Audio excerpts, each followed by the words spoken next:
Welcome, everyone.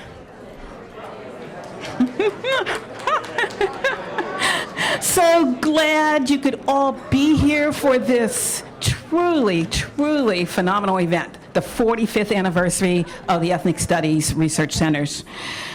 I am so pleased to have as our Master of Ceremonies this evening the incomparable Dr. Tritia Toyota.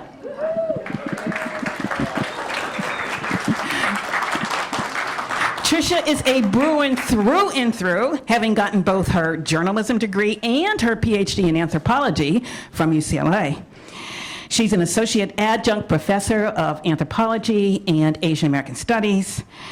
Just about everyone in Southern California, however, knows her as arguably the most accomplished and trusted local journalist and broadcaster of our time, serving both as news anchor for KNBC and KCBS. But she's a scholar, a huge ethnic studies booster, and a consummate fundraiser. We are so honored by your presence this evening. Thank you, Tricia. Thank you so much, Belinda. Hello, everybody, and welcome. I am really pleased to be here tonight, and yeah, Belinda said that was true. I used to be on TV last century, by the way. It was last century. It was 1999. And the most horrible telling thing is that my students are now saying to me things like, and this is an absolutely true story, not apocryphal, "My grandfather used to watch you all the time."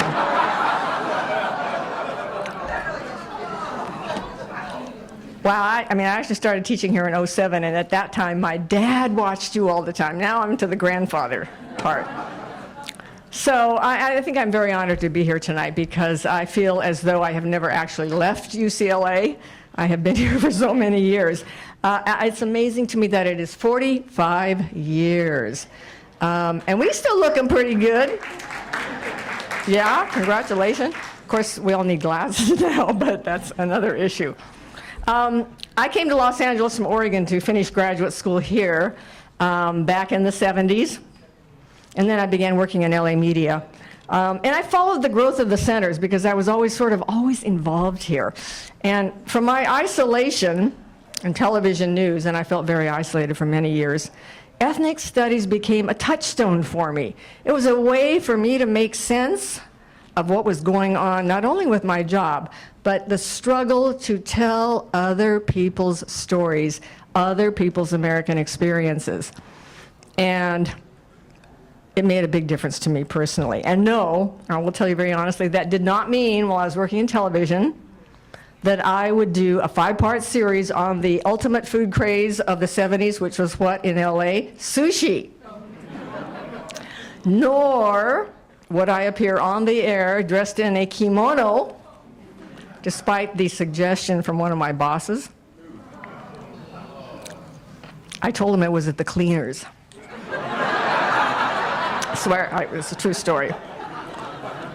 So somewhere in the 1970s, I met Don Nakanishi, and it was a life-changing event for me.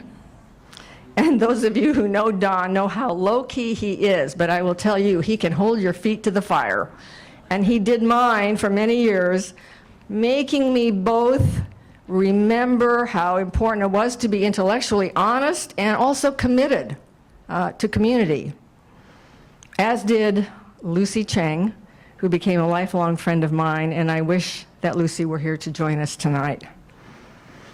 All of us in this room have had politicized life histories.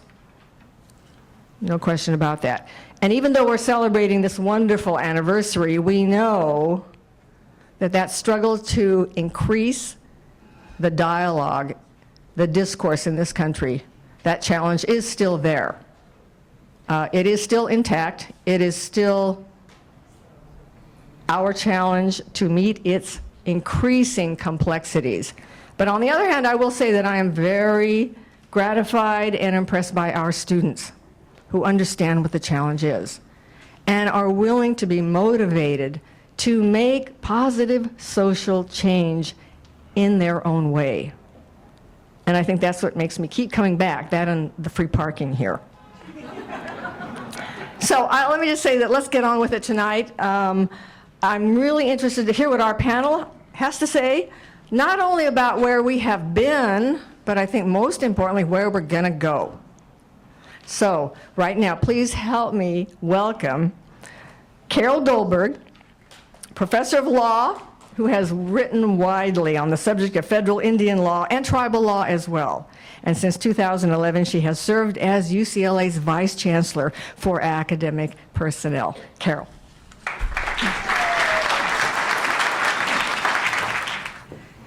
Thank you very much, Tricia. It is a delight to be here and to see so many long-time, I won't call them old, friends.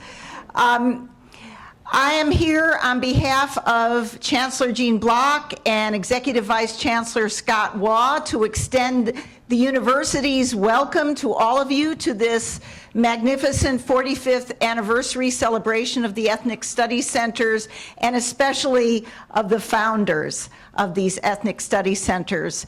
And I know that this celebration is a celebration of so much accomplishment, so much stimulation of important path-breaking research activity that would not have taken place in the regular departmental settings but for the stimulus of ethnic studies centers. So much accomplishment in enlisting and engaging students in this research activity that was meaningful to them and made connections for them with their own lives. So important in forging and enlisting partnerships with communities to enrich the research activity on this campus. And I want to say, 45 years is almost the same length of my tenure here at UCLA. I've been at UCLA for 43, so I've watched the American Indian Studies Center and the other ethnic studies centers grow and flourish over this period of time under tremendous leadership. And I just want to pay a personal tribute and a special thanks for the presence of the American Indian Studies Center in my own career and life. It has been a home for me to engage in research activity, to seek funding sources, to participate with students and community in research. I've published books with the center and run grants through the center, and enjoyed a very satisfying intellectual career of my own personally because of the resources and support that have been available. And I know this story is replicated for so many faculty across this university, and we have a huge debt of gratitude to the Ethnic Studies Centers here. So again, let me offer welcome on behalf of the Chancellor and Executive Vice Chancellor, and to say how much I too look forward to this evening's program. Thank you.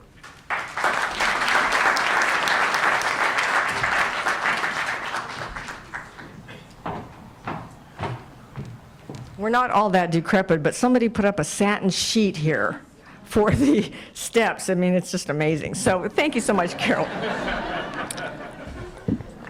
Hoping to get lucky later tonight.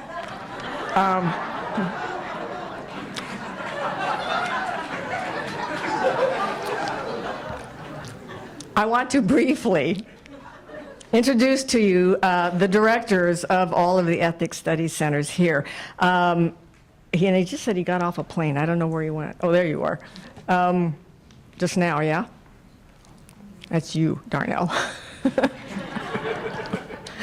Darnell Hunt directs the Ralph J. Bunche Center for African American Studies and is a professor of sociology. Chan Noriega serves as director of the Chicano Studies Research Center and is professor of cinema and media studies. And Angela R. Riley directs the American Indian Studies Center, a professor of law as well. Unfortunately, Angela could not be here with us this evening, but the center is well represented by a number of key staff, including manager Renee Whiteeyes. Where did you go, Renee?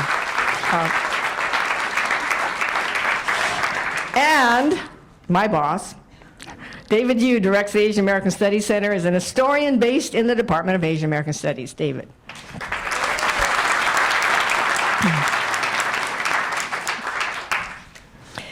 It is my pleasure to introduce to you right now a very longtime friend of mine. And had it not been for her many, many years ago in the 80s, I probably would never have been admitted to the anthropology department here.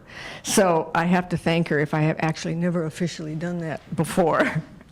Claudia Mitchell-Kernan, Vice Chancellor Emeritus of the Graduate Division and as Professor Emeritus of Anthropology, as well as Psychiatry and Biobehavioral Sciences. And from 1974 through 1989, Claudia served as director of what was then known as the Center for Afro-American Studies. Claudia.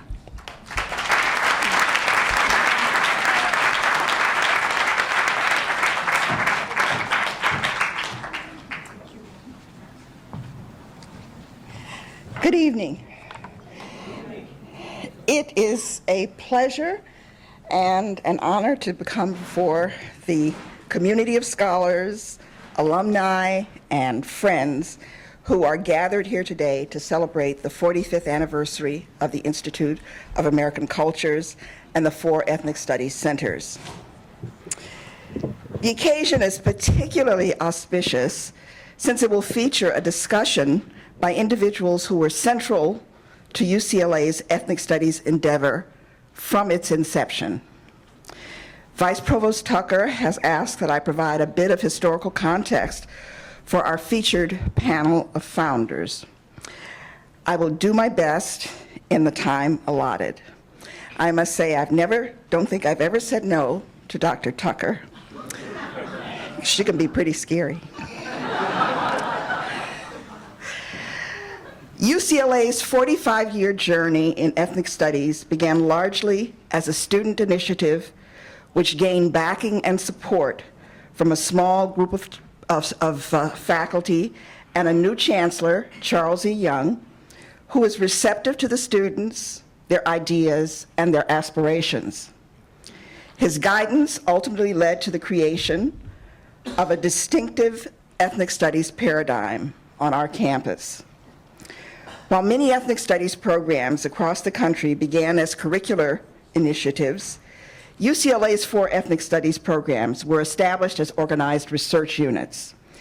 They were embedded from the start in the research mission of our institution.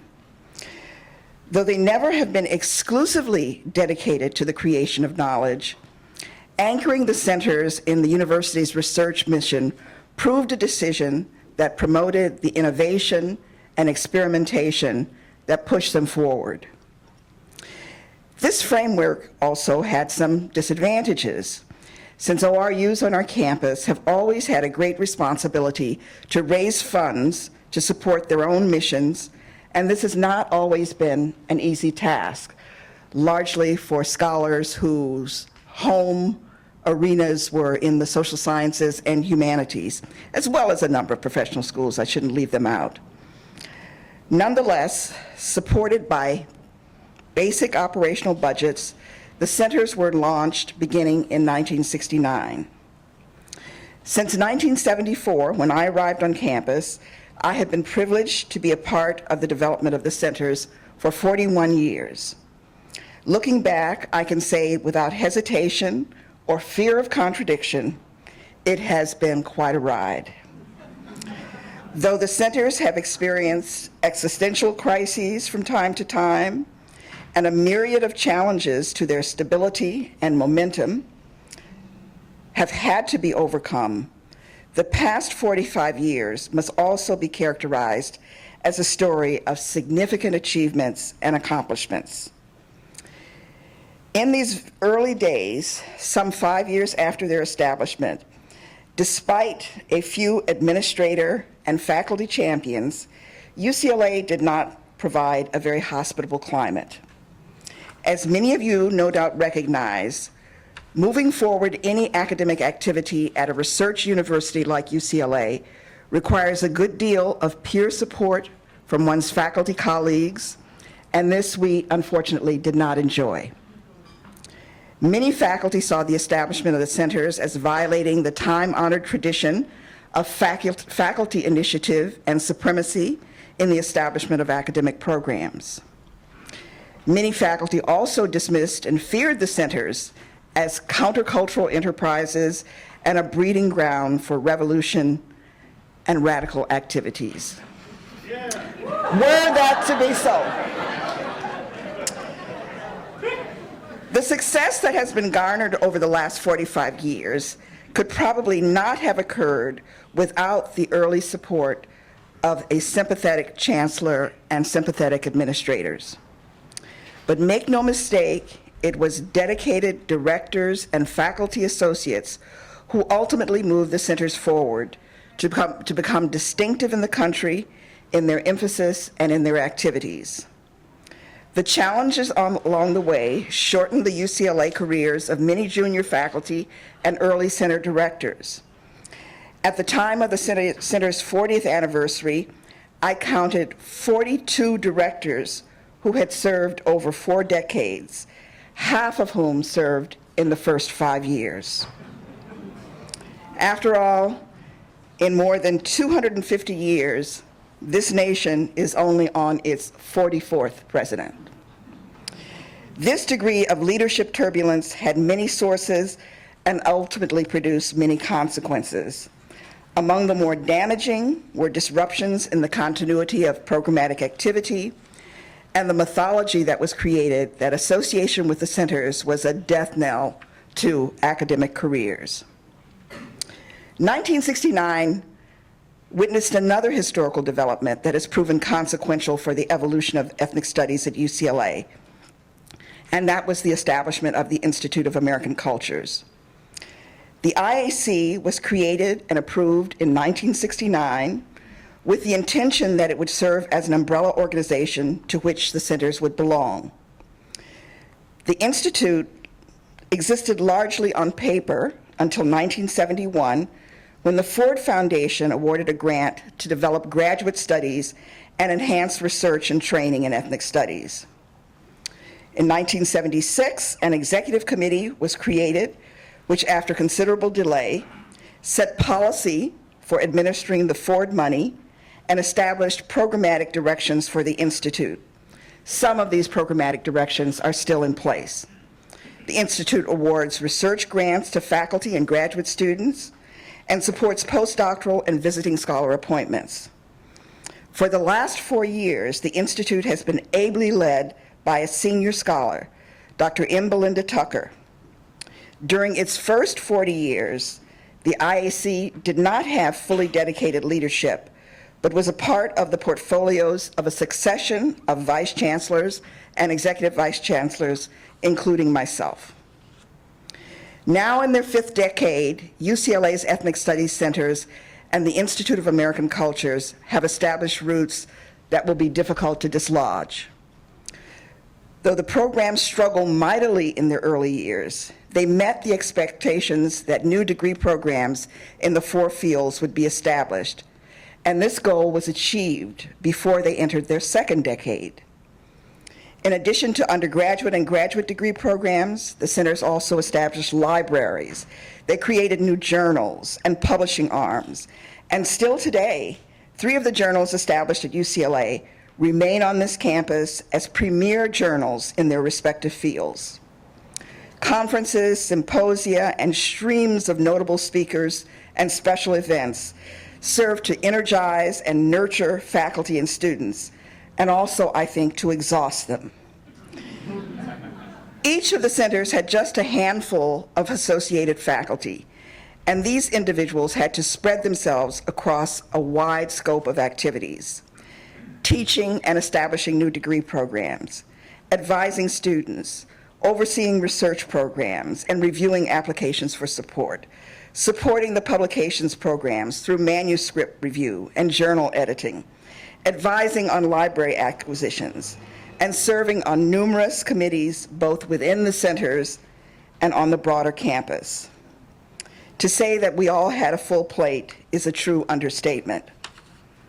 Though the youth of the faculty was often a disadvantage, when I consider what was actually accomplished, it was also an enabling factor. I assure you, a group of 50-year-olds could not have pulled this off. Taking stock at the 40-year mark, we were able to identify more than 1,000 grants that had been awarded to UCLA faculty and graduate students by the centers through the Institute. In addition, 170 predoctoral fellowships and 132 postdoctoral appointments had been supported with Institute funding. In this way, UCLA established itself as a major training ground for ethnic studies scholars and students, and these individuals have gone on to play important roles in ethnic studies at colleges and universities across the country. The research projects supported over time have been quite varied and would be an interesting topic for a doctoral dissertation itself. Some of the foci of this work would be quite familiar today, such as an early study on criminal trials in New Mexico. Other research might seem quite exotic, such as Asians in the canned salmon industry from 1870 to 1942, but nonetheless reflects what I believe to be an enduring issue in the history of racial subordination and exploitation and inequality in our society: labor. Ethnic studies today consists of ORUs, departments, and interdepartmental programs. Along the way, there were a number of benchmark events that have proven quite consequential in their evolution. In 1977, the recently deceased and then Executive Vice Chancellor William Gerberding made available to each of the centers 4 faculty provisions, and this was the beginning of the faculty expansion that would be the underpinning of the center's growth and maturation. Faculty development, modest as it was nevertheless the linchpin of success in UCLA's growth to national prominence in ethnic studies. This initial pool of FTEs was expanded over time, and as the numbers grew, the fields grew, creating further demand for specialists and additional faculty growth. Not long after the turn of the millennium, when the center directors presented a faculty diversity initiative to the chancellor, several campus leaders observed that the availability of these now senior faculty as colleagues and mentors had been an important factor in the recruitment and retention of a more diverse and stronger faculty. Then Dean of the Social Sciences, Scott Waugh, and currently Executive Vice Chancellor and Provost, observed that the, quote, the policy of providing ethnic studies centers with FTE to be housed in the departments around the campus has been highly successful in recruiting to UCLA outstanding scholars who have been instrumental in developing research and scholarship concerning ethnicity, ethnic communities, and contemporary society and culture in a wide range of disciplines. While faculty diversity was not an explicit goal of the first ethnic studies FTE allocation, increased faculty diversity was nevertheless a significant outcome of this early initiative. At the time of the Faculty Diversity Initiative in 2003, 25 FTEs were included on the rosters of the 4 ethnic studies centers. They were a group of faculty very demographically diverse. Indeed, the cohort included 7 Asian Americans and Pacific Islanders, 3 American Indians, 2 whites, 7 African Americans, and 6 Chicano Latinos. The centers also had a record of admirable success in recruiting women. Indeed, their success in achieving gender equity has been truly exemplary and far exceeds that of the broader campus. Scholars with specializations in ethnic studies have over time also helped to diversify the administrative ranks at UCLA as vice and associate vice chancellors and vice provosts. The group has also produced department and program chairs and vice chairs, as well as deans, directors, and associate directors. While noting that the policy that has resulted in a more diverse and stronger faculty, Dean Waugh, Dean who is now Executive Vice Chancellor Waugh, highlighted 2 additional areas of significant impact resulting from the previous allocation of ethnic studies FTEs. With respect to cross-fertilization, he observed, as ethnic studies FTE have been hired, units have taken deeper interest in a wide range of issues related to race and ethnicity, such that UCLA is now viewed as one of the leading centers for the study of race and ethnicity. As ethnic studies scholarship has increasingly placed the American experience in global perspective, ethnic studies research has become linked with the campus priority in international studies. The intellectual interests of faculty in ethnic studies are highly complementary with the existing interests of departments, programs, and the campus as a whole, end quote. Vice Chancellor Wall also drew attention to the positive role that ethnic studies have played in fostering interdisciplinarity on the UCLA campus. He noted that ethnic studies centers had been at the forefront of this trend toward bringing together scholars from all disciplines and corners of the campus. The ethnic studies allocation of FTE also bore fruit in undergraduate teaching, as evidenced in the growing number at the time of Asian American and Chicano studies majors. The popularity of these programs can be attributed to the fact that they are composed of courses that approach the ethnic experience from a rich variety of disciplinary perspectives. Based on the data and the perspectives thus far garnered, it would appear that expanding the cadre of ethnic studies scholars has led to a number of highly beneficial developments on our campus. These include an increase in the ethnic and gender diversity of UCLA faculty, with impacts across our entire campus, an ensuing enhancement of diversity within the administrative ranks, support for the ethnic studies research mission as the centers continue to build on their national and international reputations, new curricular infusions for a wide variety of academic departments, enrichment of curricular initiatives in areas that constitute campus strengths, including interdisciplinarity, race and ethnic studies, and international studies, intellectual diversity in research undertaken and curricular offerings, contributions to the university's teaching mission through the ethnic studies IDPs and departments as well as within school and college curricula. Each of these achievements has been a starting point for further enrichments. In this connection, I would note the special contribution that faculty in ethnic studies make as role models and mentors to students of color across the campus.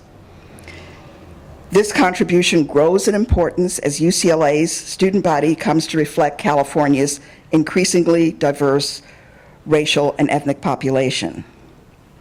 Finally, I'd like to add some perspectives from my extended experience at UCLA. Much has changed on this campus and in universities across the country since ethnic studies programs first emerged in the late 1960s. Indeed, such programs are so widely accepted in American higher education today that it's difficult to appreciate the tension and controversy that developed when they were first proposed. Similarly, the diversity of the university's faculty and student body has become a salient value, both on campus and in the broader community that UCLA as a public university serves. The wisdom accumulated in the last several decades lends support to the view that efforts to diversify the curriculum, the faculty, and the student body are interrelated and reflect a broad and growing acceptance that a great university must serve society in ways far more profound than training the future workforce. Universities play a significant role in establishing a society's cultural menu. In what we study, in what we teach, we decide what is important and what will survive in the knowledge pool of generations to come. In who we teach, we extend the substantial benefits of higher education to individuals and communities, and in so doing, construct the social structures of tomorrow. If you have been a part of this in the last 45 years, you've made a difference. Thank you.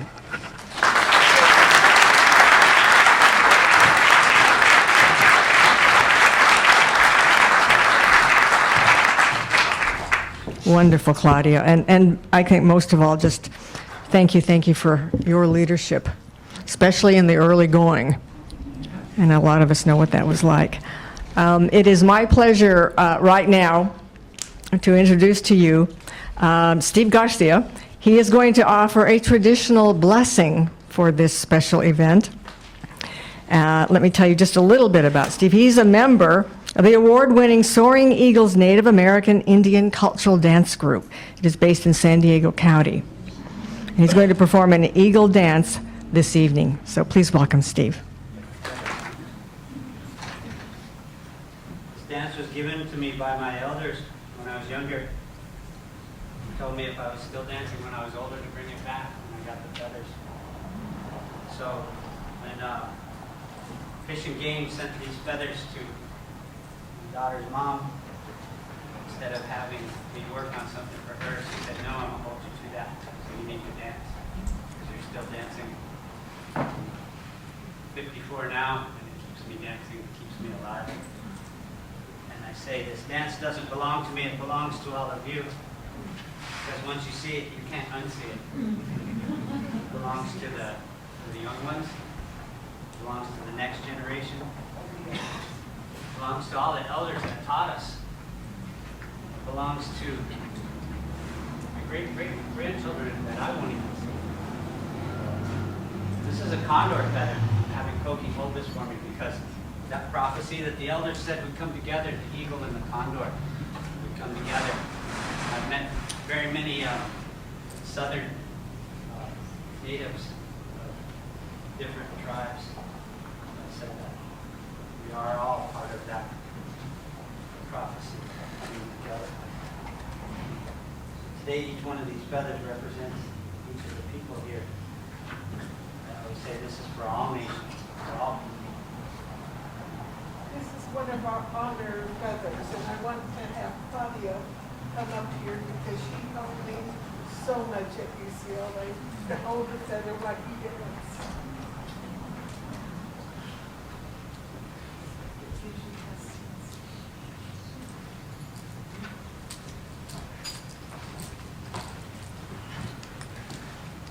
Where we are, this is the land of my fathers, my father's fathers. It goes back many years. I carry the symbol of the blue dolphin people. So we say Tongva or Kich.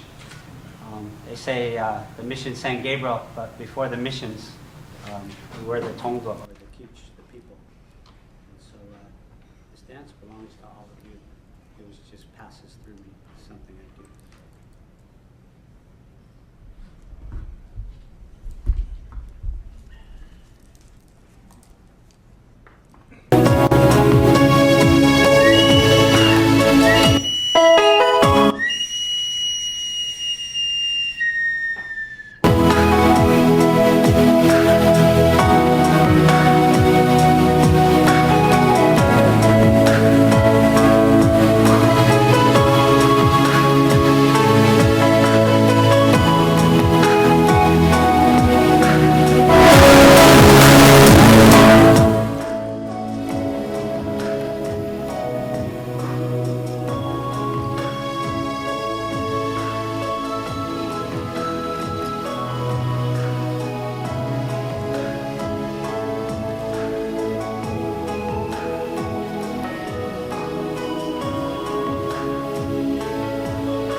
Thank you very much, Steve. How evocative.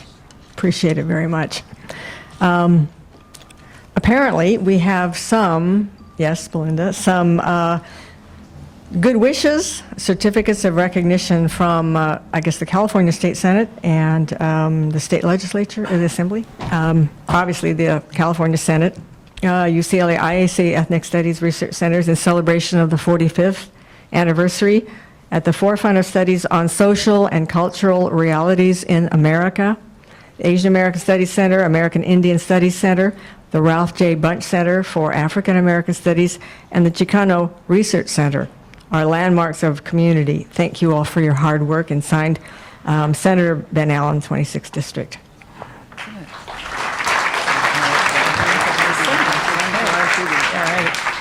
And this is from the California Legislature Assembly, Certificate of Recognition, Ethnic Studies Research Centers, University of California, Los Angeles. On behalf of the people of the 54th Assembly District of the State of California, it is my honor to acknowledge with great pride the 45th anniversary of the Ethnic Studies Research Centers at UCLA.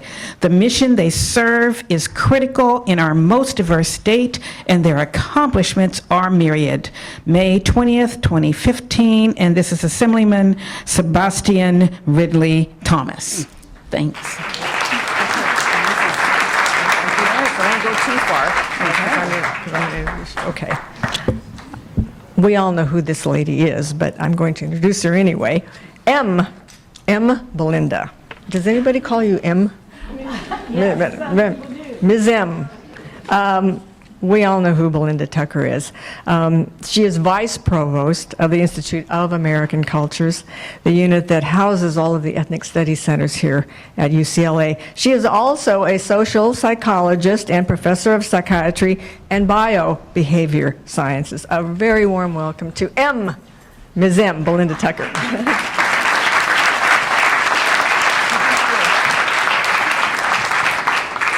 Thank you, Tricia. I'm going to ask all of the panelists to make their way up here. You know who you are, and I'm going to try to do some introductions as they come up. It doesn't matter where you sit. I'm not sure. Can you make it up here, Kogi? Okay, thank you.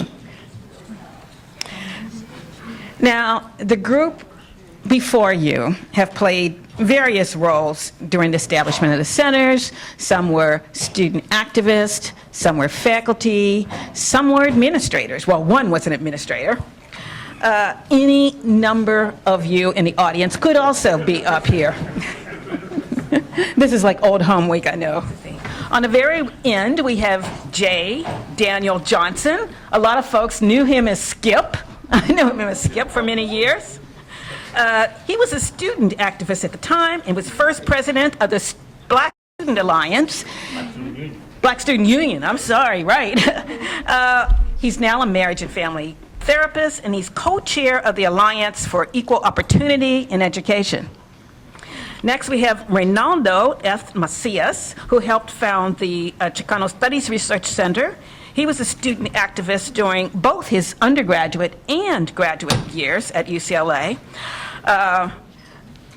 As I was doing research on these folks, I found a little bit about how he met his wife here.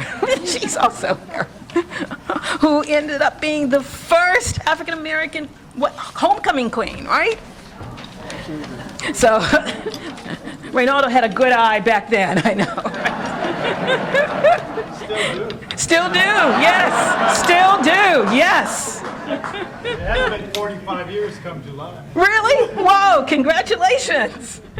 He is now professor and founding chair of the Cesar Chavez Department of Chicano and Chicana Studies, as well as professor of education.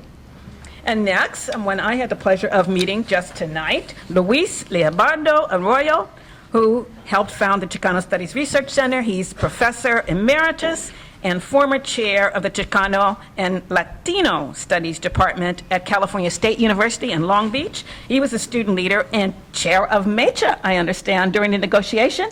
No? Oh. Mexican American students. Oh, okay. UMAS, that was, that was incorrect. Thank you. And then we have Robert Singleton, who helped found the Bunche Center. Okay, he's Professor Emeritus of Economics at Loyola Marymount University. He was the very first director of the Center for African American Studies.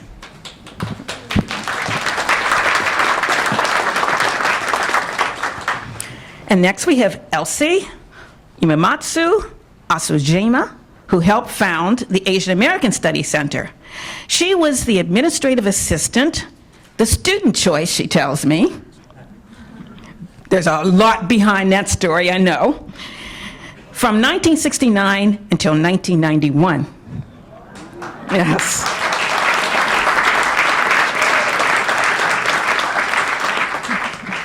Next, we have Morgan Chu. I should say, Elsie was our mom Oh, for some good number of years, but a young mom. Yes, Yes. that's right. as she still is a young mom. Yes, yes.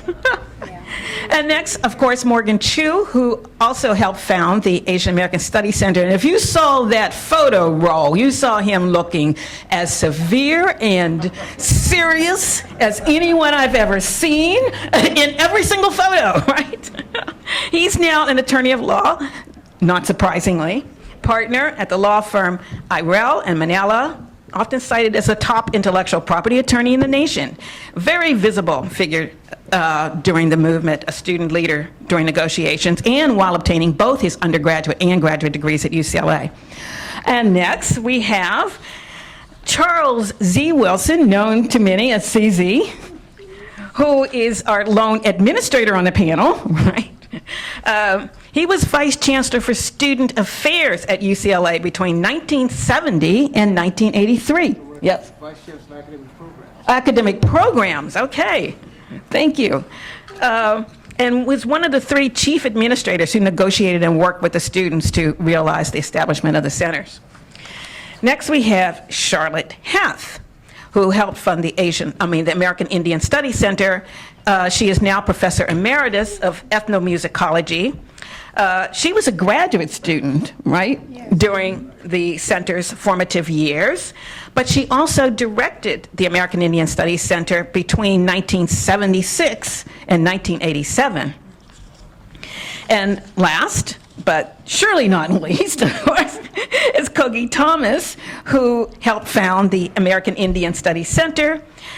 She is currently Director of Native American Education with the Capistrano Unified School District, which also includes 2 important Native American museums. She is enrolled Creek and Seminole and former Director of Special Programs for the Center for Educational Partnership at UC Irvine. So please give a round of applause to these amazing people.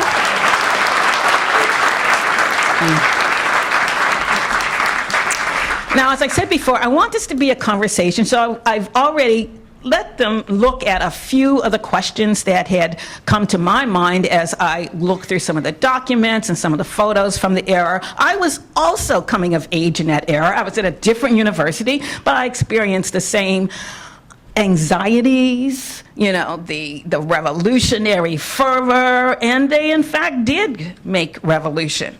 So I'm going to put out an initial question to Kogi first, and that is, with all the kinds of movements that you could have been involved in during those years, what motivated you or inspired you to take part in this particular movement at UCLA to help create these ethnic studies centers?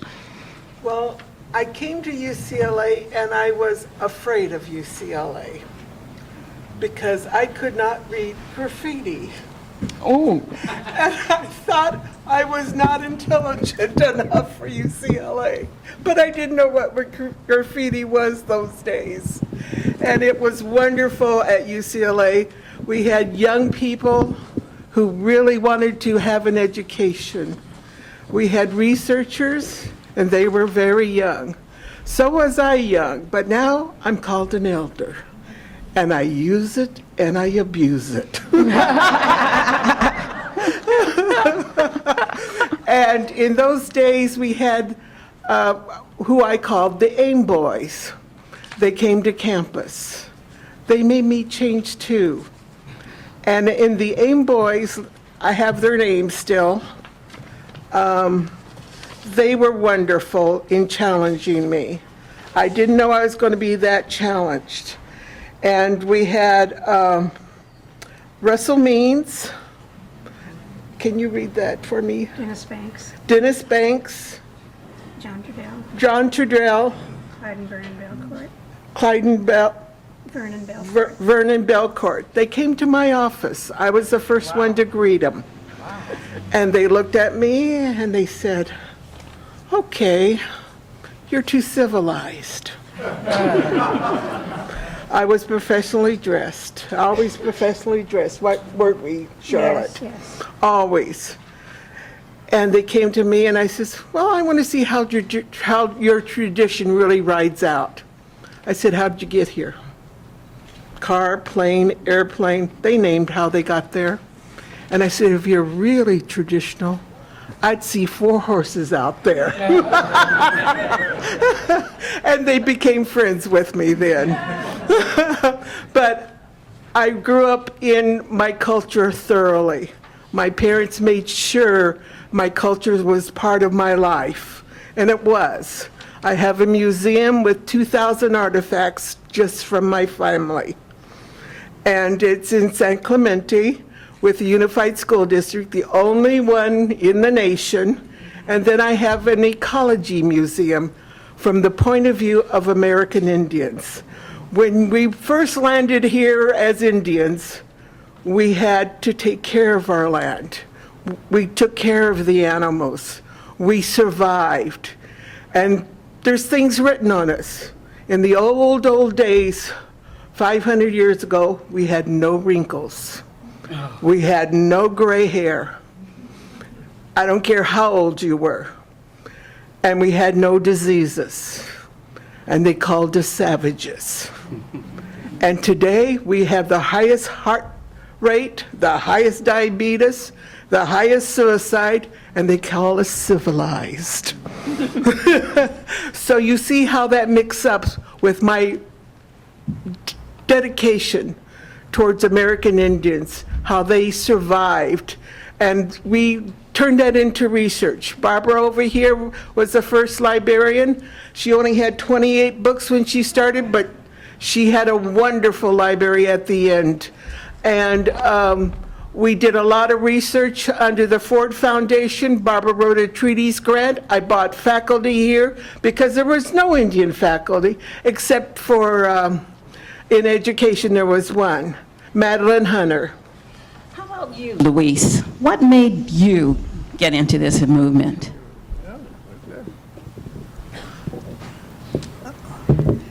Thank you, Belinda. Can you hear me okay? First, we have to define the movement. I joined the Chicano movement on campus. I did not join an academic movement. I joined the Chicano movement. And it was a very simple thing. I used to work for parking service here on campus. And I was standing in front of, I believe it was parking lot 8, selling tickets, when the student came up to me. And for the first time in 2 years, I heard someone address me in Spanish. And he asked me, "Eres Chicano? Are you Chicano?" I looked at him and answered him in Spanish and told him, "Soy Mexicano. ¿Es un mexicano un Chicano?" And he answered me in English, "Good enough." And that person was Moctezuma Esparza, who was an undergraduate here and would later on to become a filmmaker. So Moctezuma used to say on the days that he approved of what I had been doing, that he had recruited me into the movement. On days that he disapproved of my activities, he would let people know that he didn't know who I was. I was an engineering major, and in December of 1967, I went to my first UMass meeting, and I was very much astounded to discover that there were so many smart people of Mexican descent. Because my experience in going through public schools in Los Angeles County is that there were very few smart Mexicans. And I had been led to believe by my teachers, never by an explicit statement, but always by body language and what was omitted from their statements, that I was extraordinary because Mexicans were stupid. And that was the kind of attitude that I saw. And I also saw it here at UCLA. And here was very competitive. I was an engineering student, and I still remember our freshman orientation to this very day. I'll never forget it. Our dean was a man named Starr, a very outstanding dean, and he had this great talk. It was designed to scare us into being good students. He told us, take a moment, look to the student to your left, look to the student to your right. Everyone did that, and then he reminded us, or he informed us, that after 2 years, 2 out of 3 of us would have flunked out. So we should make up our minds whether we were going to be one of those that would flunk out or whether we were going to be one of those that would survive. And that was the experience I had at UCLA as an engineering major. So it was cutthroat, and I survived. But for me, 2 things came together when Moctezuma Esparza recruited me into the movement. One was to ask myself why it was that so few of us of Mexican descent were in the university. And the second question that increasingly became prevalent to me was, what was I going to do to improve the status of my people in the university and in society? Now, I could talk about student activism, but I want to fast forward to a meeting that occurred, I believe, in the summer of '69, although memory is a bit cloudy now. And as I recall, here I was an engineering major, and by that time I had become an activist. I was still going to classes. I was still doing the problem sets. I really wanted to be an engineer. But I got talked into going to a meeting, and I don't know who talked me into it. And several extraordinary things happened. This was a meeting on a Saturday where a number of us were getting together to talk about writing a proposal for the creation of a Chicano research center at UCLA. And this was an extraordinary group of people, a group of people that included the gentleman to my right, Reynaldo Macias. And what was so extraordinary about us is that we range from freshman students all the way to doctoral candidates. And our UMAS chapter was extraordinarily strong because we had strong nurturing relationships amongst students who were lower division, upper division, graduate students, doctoral students, and believe it or not, we even had an advisor who was of Mexican descent, Dr. David Sanchez, who was an assistant professor of mathematics. And I have to say, he sends his regards. I did speak to him. He wanted to be here. Go ahead, give him his props. Wonderful man. And I'd had the privilege of having David as one of my professors for calculus, freshman calc. So the point I want to make is that we had an extraordinary group of students, and I want to emphasize both men and women, student leaders, and we came together on a Saturday to write a proposal. Now, I thought I was just going to be there to listen and maybe chime in and say a few words. But that was not the kind of group that we had. We talked, we debated, we discussed, and then we started writing. And to my great surprise, I was supposed to write too. And I reminded them, I'm an engineering major. What do I know? So I wrote a few lines, and somehow it made it into the research proposal. Who knew? So that was my introduction. We wanted a research center for a very simple reason. We could not find images of ourselves in the K through 12 scholarship. We could not find positive images of ourselves in college curriculum. It wasn't there. So one of the reasons to create the research center was that we wanted to generate information about ourselves that would educate people about who we were. But more importantly, we wanted to address the status of our people in this society, an issue that was all too often ignored. Right. I'm going to move on to another area, and I think I want both Daniel and Morgan maybe to try to address this one. The movement to create a proper academic space for ethnic studies at UCLA is obviously distinguished for a number of reasons, but in particular for what appears to someone from the outside as a collaborative approach, a really distinctive collaborative approach. It appears then that 4 distinct ethnic racial groups came together, unified, cooperatively. So I wonder how such an enterprise was launched. I mean, was it actually that way? Was there unity? I mean, how did you decide to come together in that way? both Daniel and Morton, yes. Kind of inadvertently. Oh, inadvertently, Yeah, okay. I made a couple of notes. But first of all, I want to say something to reassure Dr. Toyota. I enjoyed watching you when I was an undergraduate here at UCLA.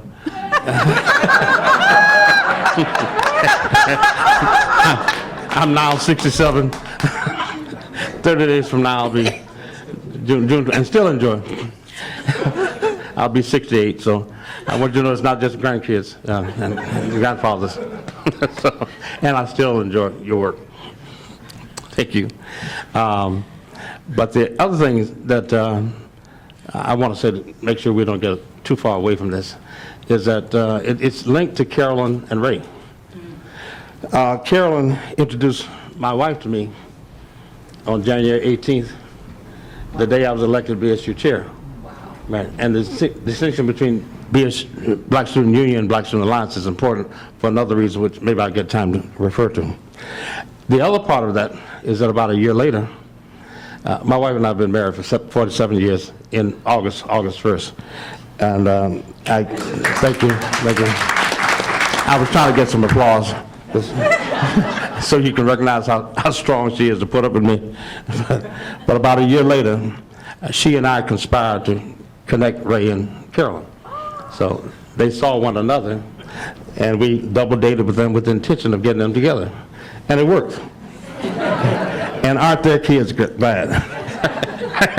Right. So the other thing is that Ray and Carolyn were participants in something called Project Discovery over the University Religious Conference. I was invited to come over there as BSU chair, and there were some other people there who began to work with me more. I began to meet other ethnic groups of students. Project Indy was, I think, also based at URC, which was University Religious Conference. And what we learned was that from working together and things of like interests, we were able to catalyze our separate interests politically and ethnically.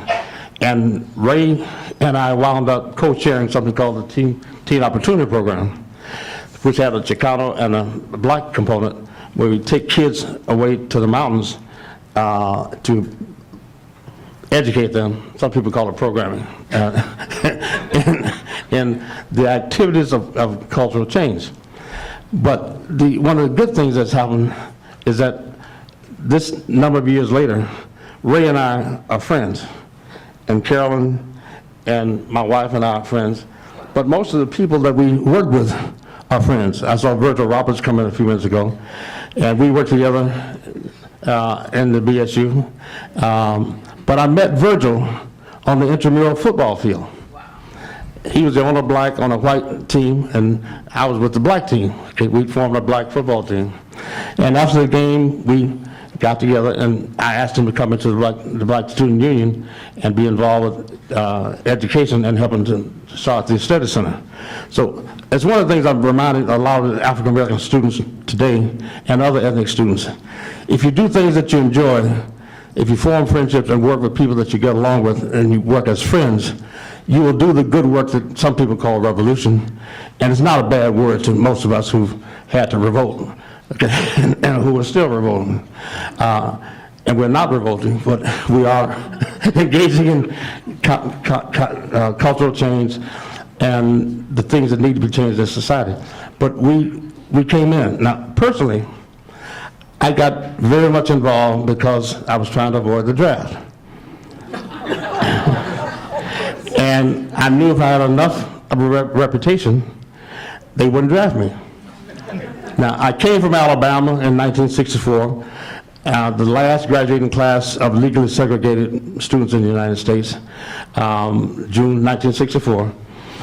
I don't know if there's anybody else in the room who went to an all-black school system at that time, during that time, but I did. So when I came here, I'd never sat next to a white student before.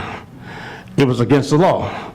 So I was coming here to make change because Ralph Bunche had come here, and literally, Jackie Robinson had come here. There were other folks that I saw on TV in sports and other activities who were from UCLA.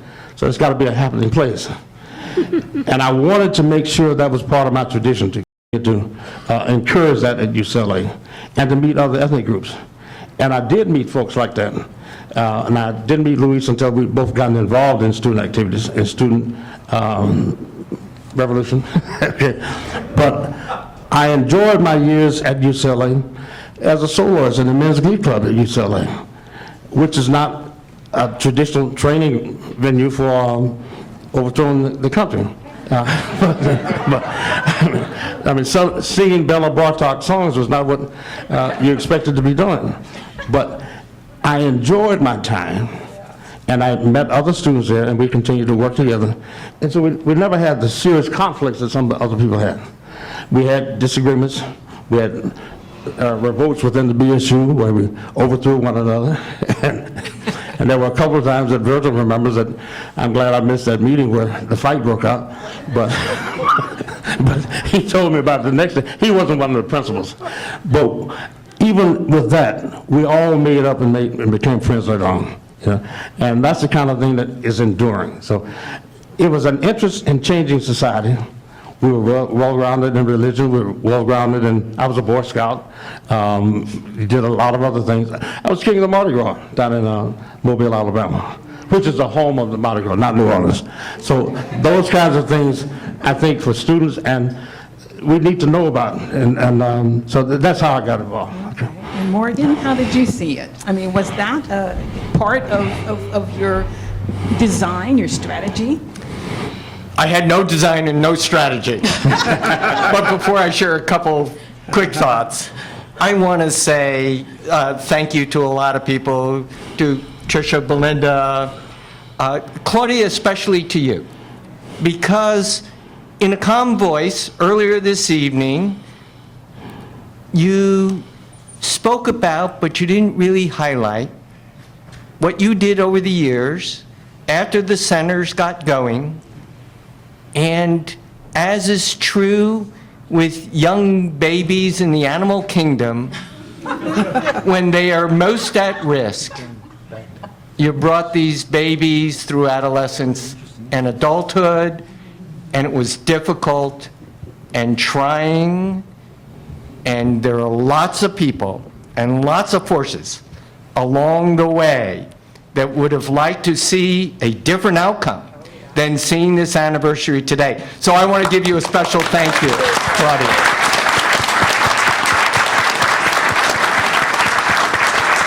And I want to give a special thank you not only to the people who happen to be on the stage, but many other people in this audience. It's so fun to see you again from time to time over the years, to see you, Elsie, after many years, CZ, and others. And it's really great. On the particular question, the complexity was immense. Think about the following. From the Asian American standpoint, there was a word called Oriental. And Chinese Americans didn't necessarily get along with Japanese Americans, and Chinese Americans didn't necessarily get along with Chinese Americans. Think about today's TV. There's this popular TV program with a lead actor who's Korean, FOB, Fresh Off the Boat. And Chinese Americans at the time would ask, oh, are you ABC, American-born Chinese, or FOB, Fresh Off the Boat? And as was true, as shown by historians and sociologists over time, not just with ethnic minorities in the United States today, those on the stage and those in the audience, but with Italian and German and Irish Americans, it was frequently those who came first who were most oppressive to those who came second from their exact same country and ethnic group. Now, add the overlay of what I started to say, and add the Filipinos and the Korean Americans and different generations. So the question about bringing people together as one with a common goal had enormous complexity, and I would say there were a lot of people involved of goodwill that helped bring that together, but there's one person who did that better than anyone. And it's a fellow who coined the term, the phrase, the concept, and the feeling Asian American. It was a shift from Oriental to a common phrase. And I think my friend here knows who I'm talking about. It's our good friend Yuji Ichioka. And he's not with us today. Unfortunately, some good number of years ago, he passed away from lung cancer. But I want us to give him a big round of applause. He was a great human being. So I'm going to just spend a few moments about him because he came to UCLA as an undergraduate. He spent time in the Army, and then he was a brilliant student, no doubt. He was brilliant in life. He went to Columbia to go to graduate school, and I think it was after a semester he said, "What's this BS about a PhD program and all of this? This doesn't work for me." And he went and did other things, but he eventually came back west, did other things, and he had a passion for research, for people, and he thought that doing research and committing himself to that in a world like in the UC system and other wonderful universities, not having a PhD was the worst thing in the world. You were a nobody. But he said, hey, this is important. And he had a passion not only for the Asian American Studies Centers, but the Ethnic Studies Centers as a whole, and he dedicated himself to that. What a role model. I was a young kid. I was a teenager. And he was someone that and I think everyone, and I know some people on this stage would say we would all look up to him.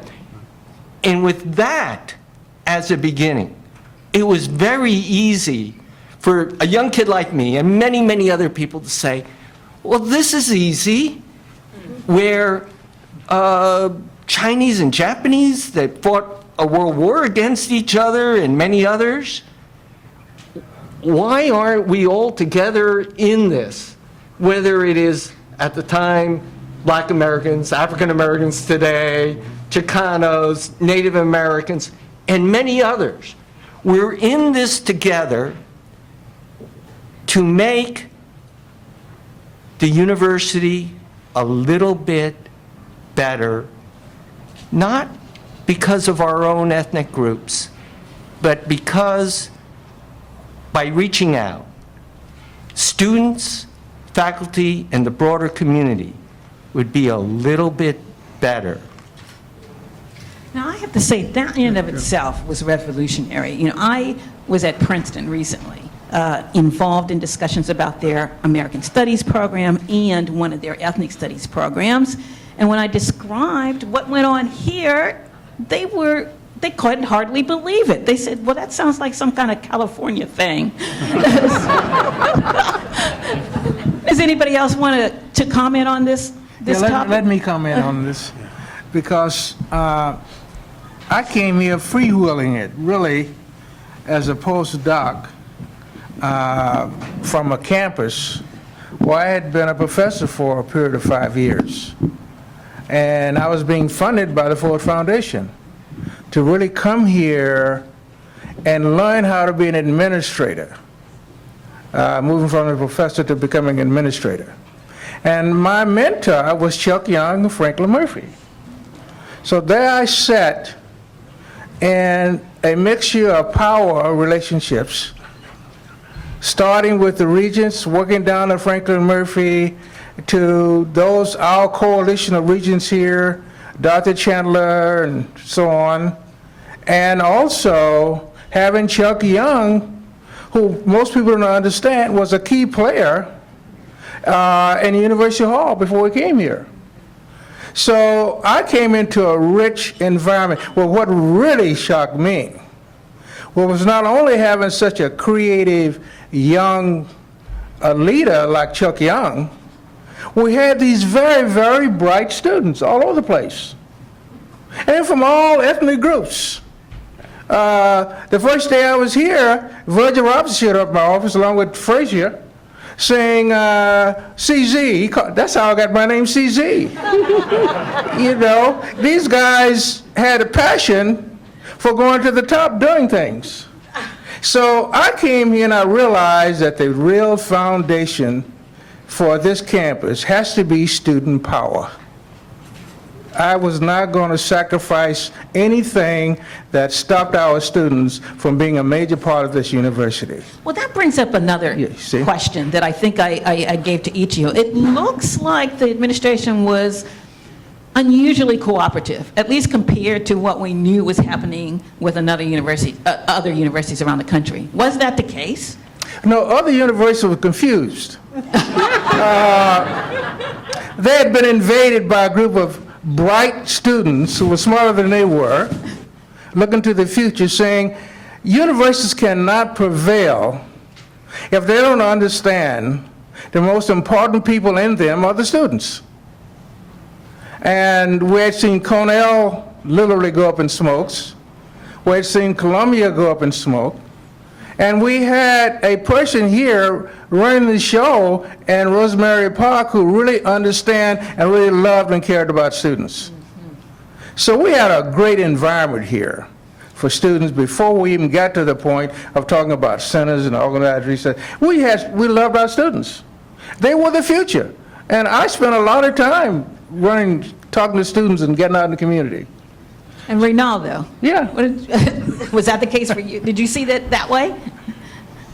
Being on the other side at the time? He's pausing because the answer is no. I was here, I came in as a first year in February of '65, and I stayed 10 years for an undergraduate, a master's in early childhood curriculum and instruction in education, and then worked at the research center as a staff member for several years as coordinator of publications and did a few other things. But I think it's important to understand, especially underlying this notion of students and student activism. I mean, prior to the establishment of the centers, we were occupying, I'm not just demonstrating and rallying and yelling and speaking and chanting, but occupying Murphy Hall and any number of other kinds of things. So there was a very active set of, these were the 60s if you want to stereotypically profile them, and this is what was going on. And frankly, CZ, my recollection of Franklin Murphy is that he was not in the sense of embracing of that student activism, albeit he had a personal position of being student-oriented. But I don't think he was very supportive of it. I mean, certainly with regards to our demonstrating against the racist parties that some of the fraternities had, where we were petitioning the administration to throw the fraternity off campus, he said, I've never, expelled a student, I'm not going to start now. And, basically was throwing gasoline on the activist fire of UMass. Now, he left, and Chuck came in as No, chancellor. he didn't leave. Right, after that year. So Chuck became chancellor, what, in '68? No, Chuck was the administrative vice chancellor. Administrative vice. He ran the campus. Right. Literally. Right, but what I'm suggesting is that there was not a straight agreement, happy-go-lucky relationship between the administration and the student groups. That's true. Some of the student groups. Let me. Now, when Chuck came in, he was 37. He was an associate professor, and in politics and political science. And he had a different relationship, I think, with students. One of the things that he did almost immediately as he became chancellor, is he had this summer task force on urban problems, or I forget what the exact title was, and it had different committees. One, if you remember, one of them was on admissions. I was on that committee, and out of that came the high potential. Well, that was later. There was another committee that involved research, and out of that came the proposals for the research centers. This is as I recall it. Now, in terms of the student organization participation on there, because there were faculty, there were students, and there were others on those committees. And my recollection is that UMass participated more heavily on the admission side because we felt that most keenly. BSU participated on the research side because they felt that more keenly. But as the proposals kind of developed in each of those committees, we basically borrowed from each other in relationship to that. So the high potential program had a black and a Chicano component, and the research centers had multiple centers. So part of this collaboration, if you will, was understanding the notion and the distinction between coalitions and alliances. And these were coalitions. You know, we had temporary cooperation relationships for common goals. And once the centers were created, we were similarly situated, if you will. And at that point then, you know, it made no sense to really compete against each other because that wasn't where the point was. It was in relationship to the institution and to funding and to other things. So that coalition from being similarly situated within the centers was very different. But, you know, along with that, you know, the personal relationships and the other things there were went along with two that. years here that you have to look at very critically. The first year, when Chancellor Murphy decided to leave, and he's in the process of leaving, Chuck Young was the administrative vice chancellor. And under him, he brought in Rosemary Parks. That was the step that we started to begin to create an environment of student participation. We didn't have any formal organization except those that were devoted to student development. And if you remember, the ombudsman was brought in during that period.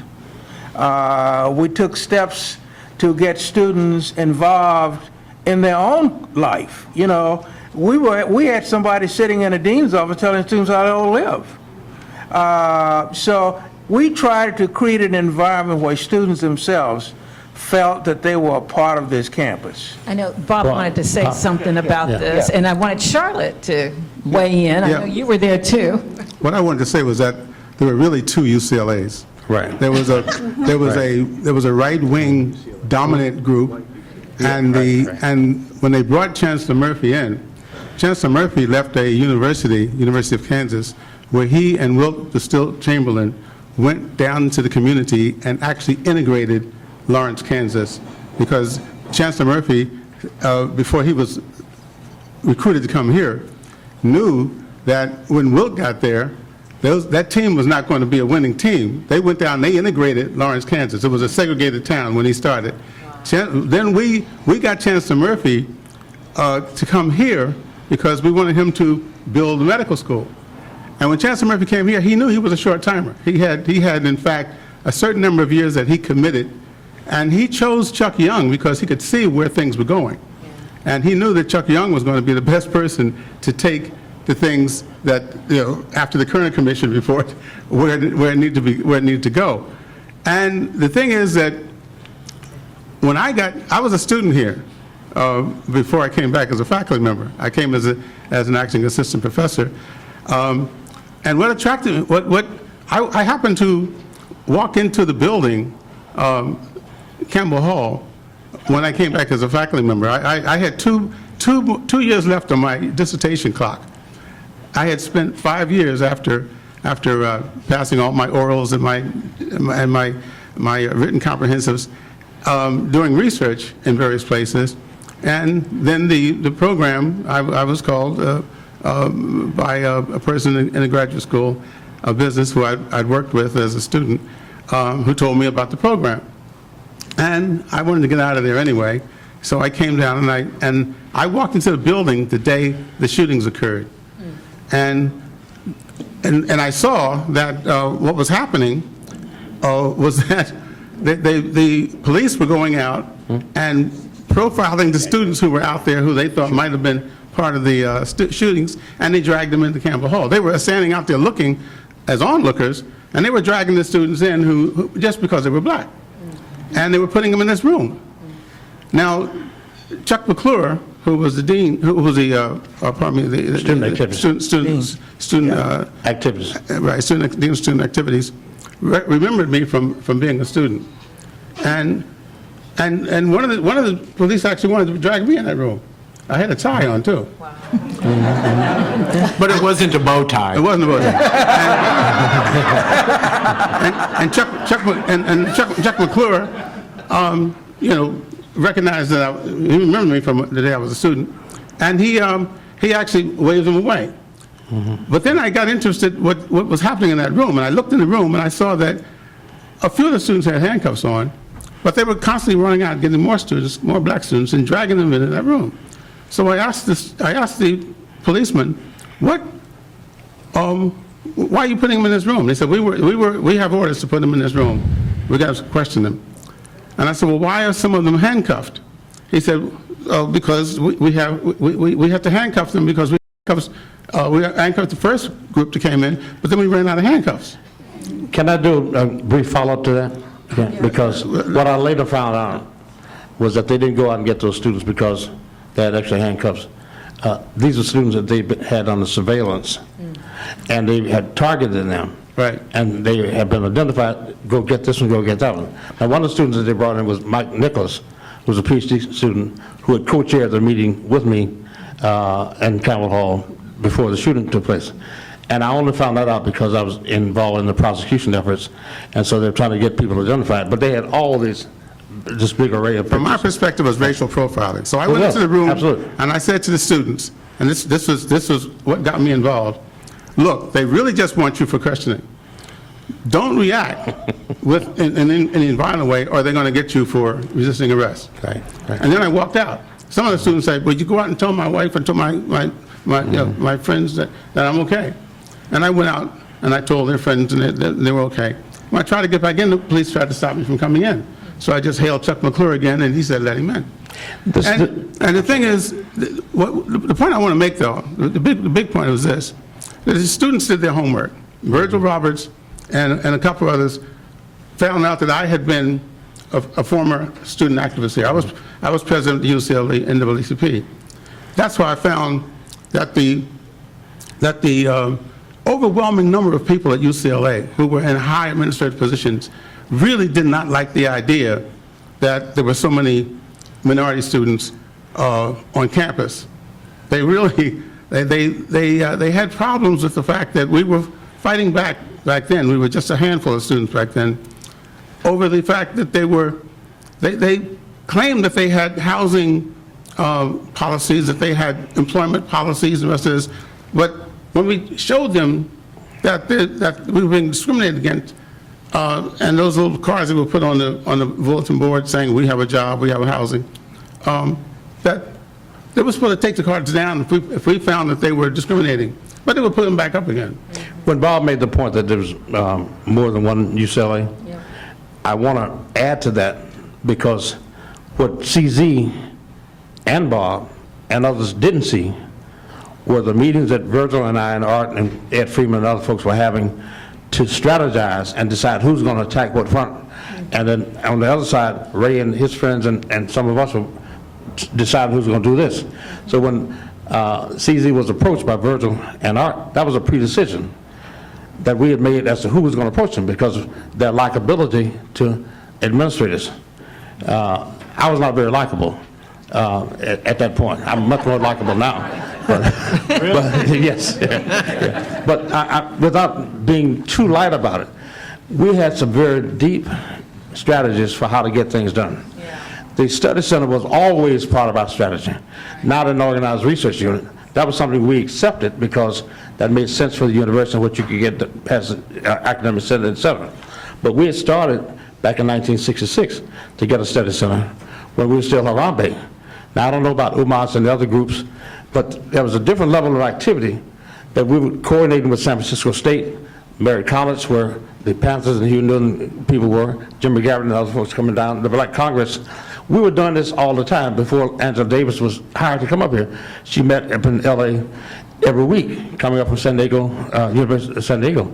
So we had a long-term strategy, and we were working together even though people didn't know that.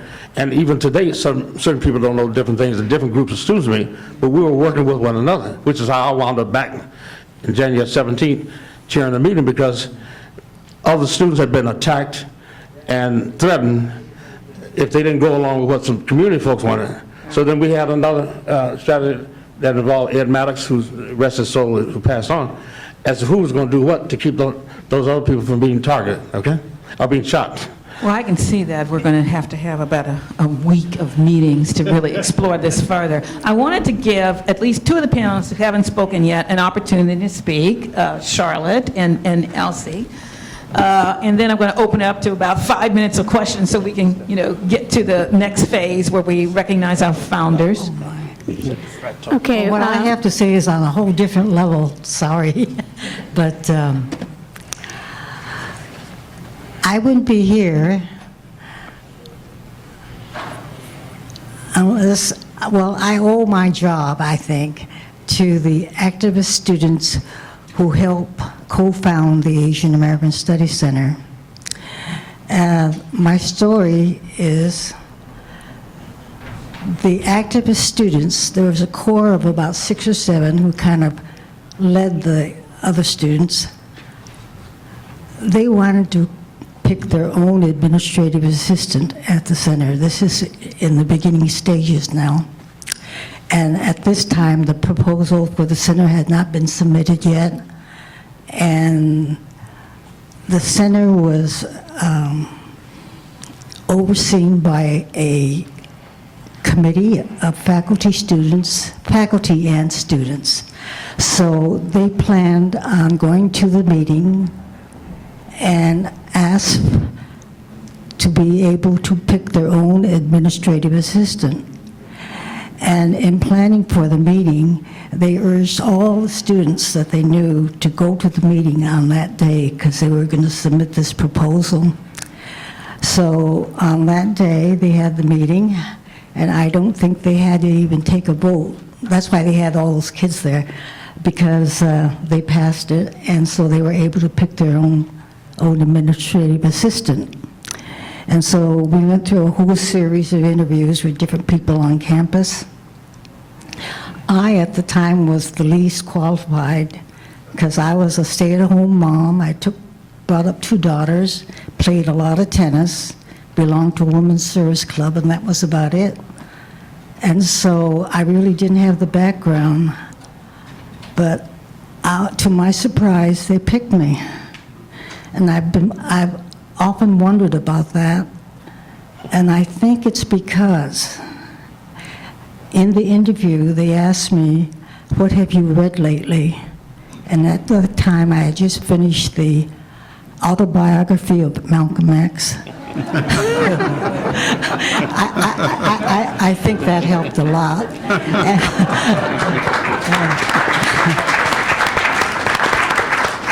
And it seems to me they were looking for someone who would understand what they were trying to do. And They found someone. Okay. I guess I'm the last gasp here. I was a little late to the party. I came here in 1970 as a doctoral student in ethnomusicology. And I was lucky because the director of the program in ethnomusicology at that time was on sabbatical, because he had turned another student down a couple of years before who wanted to study American Indian music because he said, oh, it's just primitive music. So I thought, So anyway, I found out in my own tribe is Cherokee. I'm from Oklahoma, like Kogi. And I found out there were only 12 pages published on Cherokee music, and most of it from North Carolina, not Oklahoma. So thereby hangs a tale. I had to start, because I'd heard the music as a child, and I wanted to go back and see what was really happening now. So that's how I kind of got into UCLA and emphasizing American Indian Studies. And then I found the center and started working with Kogi and others at the center, and I got into the program that CZ was administering about bringing in younger professors, and so Faculty development program. faculty development. I became an acting assistant professor then, and finished my dissertation 5 years after I started, which was really kind of fast. But he did encourage me, so that helped a lot. And then it looked like I was going to be the only American Indian faculty member who was ever going to be on a tenure track. So that's how I got the job as director. We did a nationwide search, and nobody could afford, there were only, I don't know, maybe, probably, well, two, maybe, supposedly in about 1975, there were 100 American Indian EDDs and PhDs, and 6 of them were women. And I was one of those 6. So anyway, bottom line, nobody could afford to come to LA, and Indian people were kind of afraid of UCLA. So we didn't get a director. So then I became an acting director for a while, and then I was the director and stayed there for 11 years.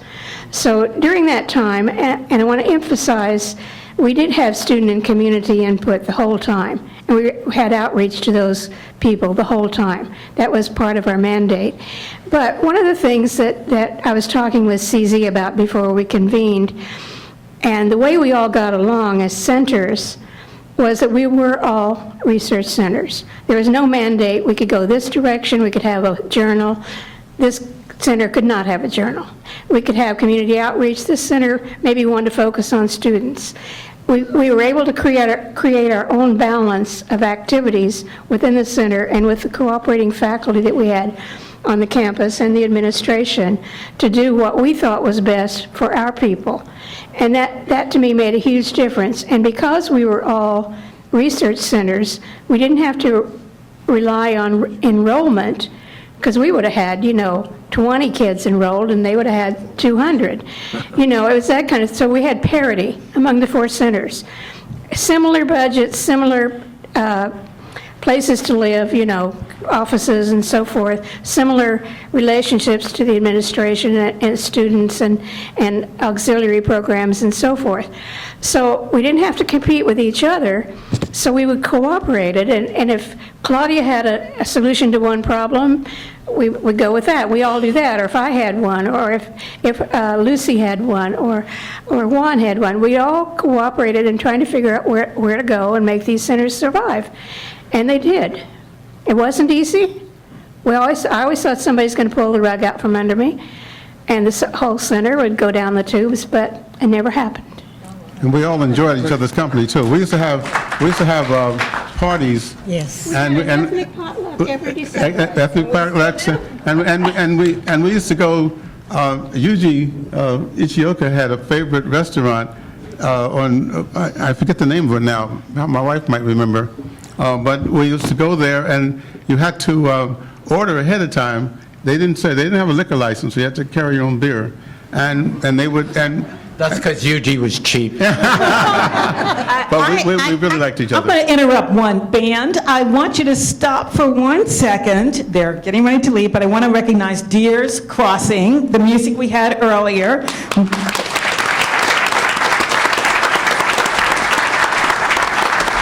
Featuring Michael Cody Deer, Robert Chili Quarter, and Nasheer John Muhammad. They are undergraduates here at UCLA.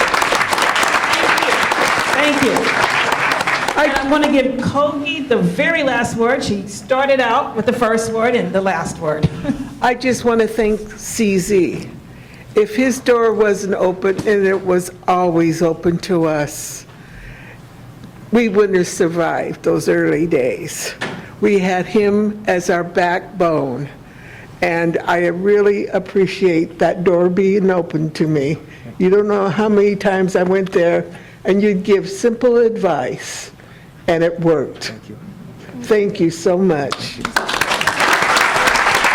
And I want to thank all of the administrative assistants to the centers, because they were the backbone.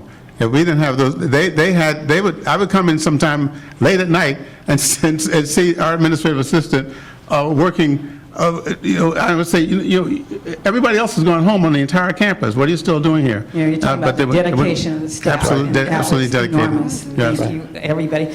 Now, I want to mention that we're planning to launch a project to fully document the process by which, these very unique institutions came into being. So over the next few years, and hopefully it'll culminate in some kind of product by the 50th anniversary. But we want to collect photographs. We want to collect documents, audio files, conduct some oral histories, but hopefully everybody in this room who has played a part in creating these centers will join in that effort. So that's our plan for the next 5 years. Belinda, can we thank you for putting this together?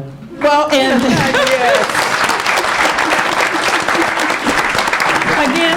I have to credit John Noriega for having the idea about honoring the founders. We did not done this before, so I thank him for coming up with that idea. Where is he? Is he still here?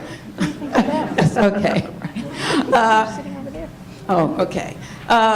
There he is. I just thanked you, John, for coming up with the idea. Right? And thanks. And I want to make one final announcement before we move to introduce our founders. Every founder here, we want to stand up. We have a very, very, very special announcement to make tonight, and one that is truly, truly transformative.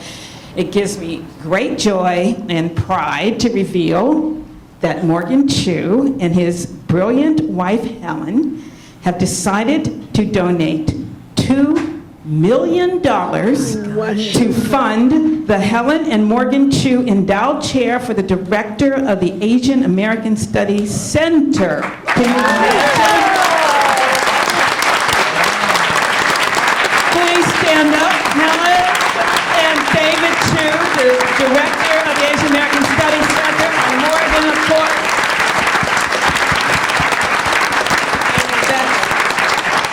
That is just amazing and incredible, and I cannot thank all of you enough for this. This is going to be transformative.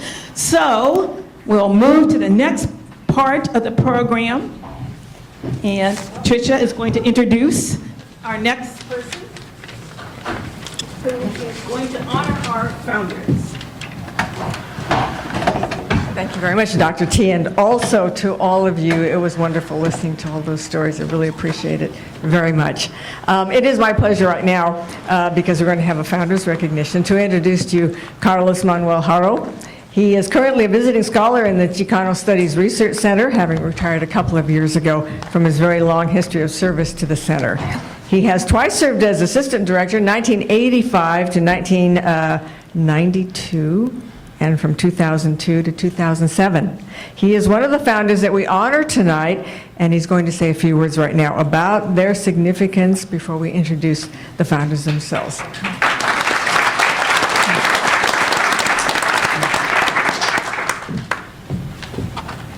I have to be careful with the velvet stairs here. Thank you, Belinda, for inviting me to participate in this event. I was first appointed as an assistant director in 1975 to 1982, and Sean Noriega appointed me again. It was a bookend to my career. It was 2002 to 2008. So my career here was bookended by stints at the Chicano Studies Research Center as an assistant director. But I spent 33 years of my life here on staff, plus 11 years as a student, BA, MA, and PhD. So I sort of know this campus a little bit from 1965 to the present. That might be one reason why I am here. This year marks the 45th anniversary, and many students and a number of faculty and administrators played a role in the establishment of the Ethnic Studies Centers and their early growth. A handful of them were recognized in the 40th anniversary in this publication. It's still available. And one of those that was recognized at the 40th anniversary was Don Nakanishi. He's not here today. But Don and I, were together last weekend going through a series of files and interviews of students being considered for scholarships. And Don and I have a history. We both went to Roosevelt High School in Boyle Heights. So Don and I have known each other since 1963. And he went to Yale. I came to UCLA as a freshman student. And at Yale, Don tells this story of being a freshman student and being bombed, water bombs, on December 7th of each year. Of course, because he was guilty of Pearl Harbor. And he also tells the story of being one of the students at Yale that established MECHA. Now, this relates to his history going to Roosevelt High School. And who did he know at Roosevelt High School? Chicano students such as myself and Castulo de la Rocha and others. Well, he started MECHA at Yale, and he has the proof, images, photos. Another person that was recognized in this magazine was Reynaldo Macias. And Reynaldo and I also have a long history of only 50 years. And we were both students here beginning the same year, 1965. But he has the dubious honor of going to the wrong high school. He went to Garfield High School.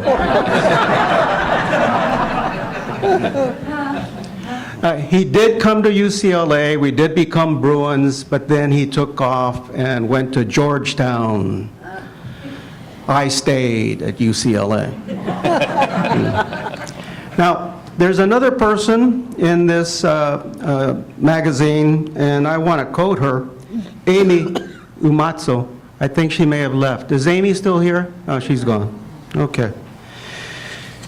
Amy was an activist Asian American student in the 60s. The education chair for the BSU. And this is while I was BSU chairman, and we did everything. I mean, we did some distinct things that were very important. But you mentioned CSS 102.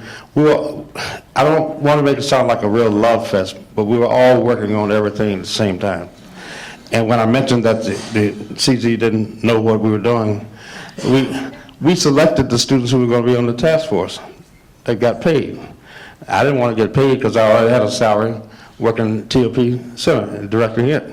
So we allocated our labors and we allocated work for one another. And then I tried to get out. I thought I'd escaped. And then the stuff happened that led to the shooting in Campbell Hall. And I had to come back in to try to help stabilize things, which we thought we'd done. I think we really come that close. But that'll be in the follow-up that Belinda will research and document fully. Because it really needs to be. There's so much that hasn't been done. And I co-chaired the meeting with Mike Nicholas. And right after the shooting took place.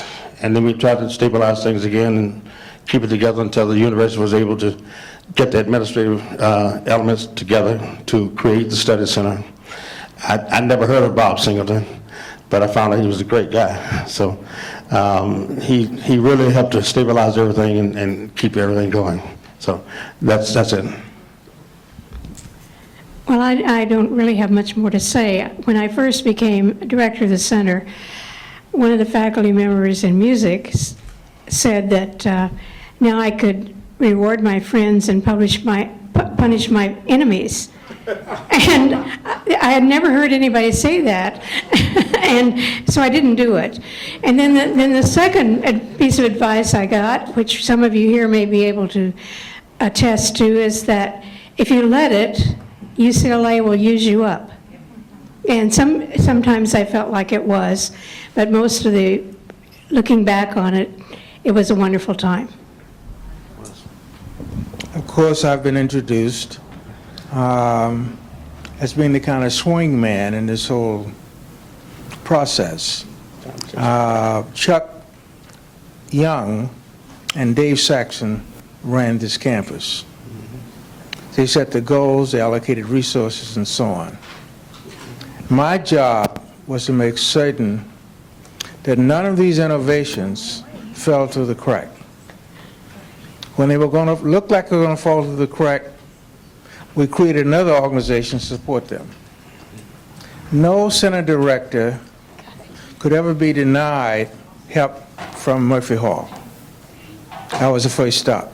I had the resources, and I had energy and so on to do that. Not a single night during the week between 8 and 11 o'clock did I go to bed without spending at least 1 hour talking with Dave Saxon about the agenda for the next day and for the week. It was an important role to play, but it was a temporary role. And being the kind of entrepreneur that I am, I enjoyed it because I saw faculty and students grow and develop. I saw units that were not supposed to survive, like AAP. We put resources in it. We sent people back to get PhDs if they had to. I even sent a student to Harvard to get his degree because I thought that was valuable as a role in this development process. So I'm very pleased tonight to be here. And I'm really honored by being here with you. I got a lot going on, young family, a business and so on, but I'll always have that. So, but this is a rare and wonderful occasion. I'm Morgan Chu, and I'm the luckiest guy in the world because through community activities before the Asian American Studies Center in working towards its formation and afterwards, I met Helen Chu, who this year we will have been married 45 years.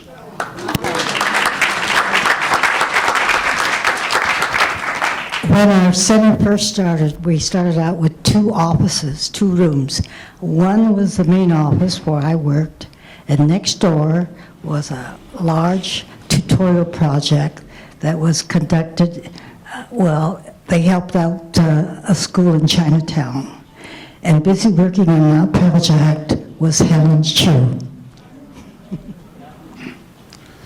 I'm Bob Singleton, and I was a student activist before coming back to UCLA to complete my dissertation, and I came back on a bad day when shootings occurred. But then I saw the students who reminded me of myself when I was a student activist. When they asked me to, they went to the chancellor and asked me to direct the center. I knew that the missing element was that because of the shootings, there was going to be a lot of people who were not going to want to deal with any of the centers. So I went to the community and I talked to the leaders of both groups. I talked to Maulana Karenga and asked them, was there a war going on, like they said in the newspaper? And Maulana said no. But there are some informants in our group and we don't know where they come from. And then I went to the Panthers and I asked Geronimo Pratt, was there a war going on? And he said no. If there was a war going on between us and the Panthers, they'd be dead because we have guns and they don't. And I said, well, I've been asked to direct the center. I'm not going to direct if there's a war going on, but if there's no war going on, then I'm going to accept their request. And he said, just don't become one of the chancellor's bootlickers. And when I came back to campus, I recognized the fact that there was a perception out in the community that we were still not trying to involve them. So I felt my role was to just set up that. It was a beautiful proposal that Virgil and the Education Committee wrote, and I just got all those pieces put together because I had just about 1 year left on my dissertation clock. And behind me the whole time was a beautiful woman who is here tonight, and we'll be married come July 15th, 60 years. Her name is Helen Singleton.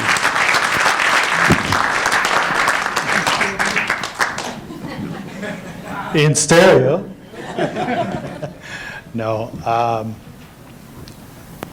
You know, there have been mentions of relationships, and you know, certainly, let me, since my wife has been mentioned a couple of times, Carolyn Webb, the Macias, then known as Carolyn Webb, is here. And she was active in the BSU and a number of other activities, as Skip mentioned, through the University Religious Conference, Project Discovery, Teen Opportunities Program. We co-chaired the UniCamp teenage session, which was the first time that it had been done in the late 60s. But I want to kind of emphasize that there were part of the student activism on campus, particularly for the BSU and UMass, was to make demands on the institution across the board for different kinds of activities and programs. I mean, part of the motto of UMass and then MECHA was to bring the university. We didn't come to the university to serve the university, but to bring the university to serve the community. And there were a number of different projects that preceded the activities that led to the development of the research centers. And and we worked together in any number of different ways. I mean, Maulana Ron Karenga, who was a graduate student in history at the time, came to one of the UMass meetings, for example, in talking about a number of things, including how many of you would take up arms to make social change in the country. And only one person raised his hand, Carlos Vasquez from northern New Mexico, where Reyes Tijerina had already taken up arms against the federal government and over land grants and access to federal property. And Virgil, I don't know if you remember when you went to Santa Barbara for a meeting with, I forget who it was, Governor Myrtle or somebody at the Center for the Study of Democratic Institutions. I went with you and tagged along. And this, I think, was part of the research that was being done for the research center proposal here at UCLA. So there was a convenience, a convergence of convenience in terms of student demands, activities, and preparation, and administrative facilitation, and in some ways channeling of those activities, some of those activities, in very productive ways that we can recognize in relationship to the center. Campbell Hall was in some ways very symbolic about that, because it was an unoccupied building at the time and was basically turned over to house many of these programs, high potential, the centers, and the student groups. MECHA and BSU had offices in Campbell Hall. Okay, and so we had meetings there in what used to be the cafeteria of that building. So, and the library, the Chicano Studies Library, was on the first floor, just down the hall from the cafeteria where some of the more eventful activities took place, as has been mentioned, particularly the shootings of two of the BSU students who happened to be Panthers. So, this notion of founding, I guess, kind of confounds me in a sense, because to reiterate Carlos's words, we were just involved in a lot of things that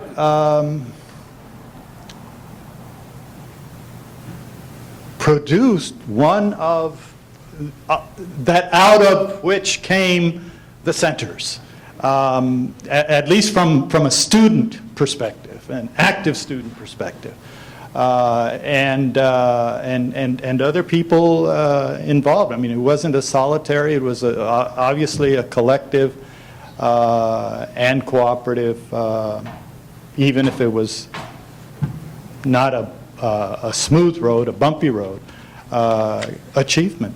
But I'm happy that it's more than a legacy, but it's an active activity still going on. Well, I want to say something as a special privilege of being the old guy here.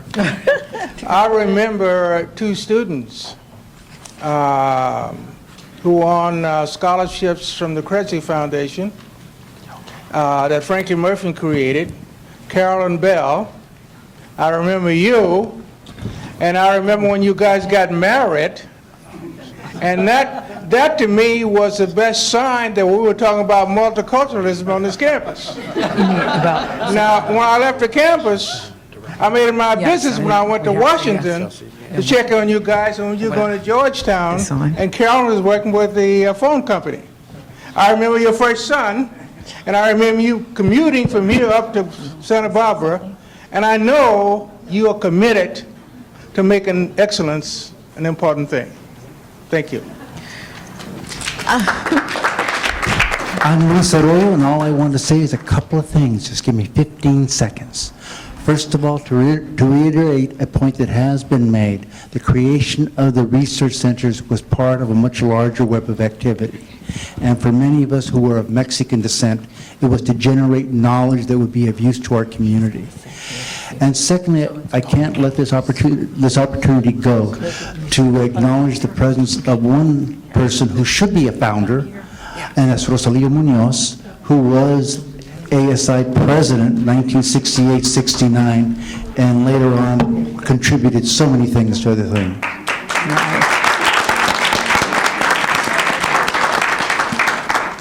I think we've outlasted most of the audience, but Director Chan Noriega has a few closing remarks, and again, I want to thank all of you true founders for participating and illuminating. Thank you, Belinda, and thank you to the founders, or as Ronaldo would say, the confounders. Now, Carlos Aro took my presentation out of the copy machine today and presented it, but it was so good I'm going to read it again. So I hope you'll bear with me. I'll try to provide it in my own cadence. That's how I wrote it. Carlos kind of translated it into his own speaking style. Now, I've been asked to offer some closing comments on behalf of the four directors, but I prefer to offer instead the opening remarks for our next 45 years. Now, these four centers are unique in higher education. You've heard about that. Nothing exists quite like them, and that's a shame.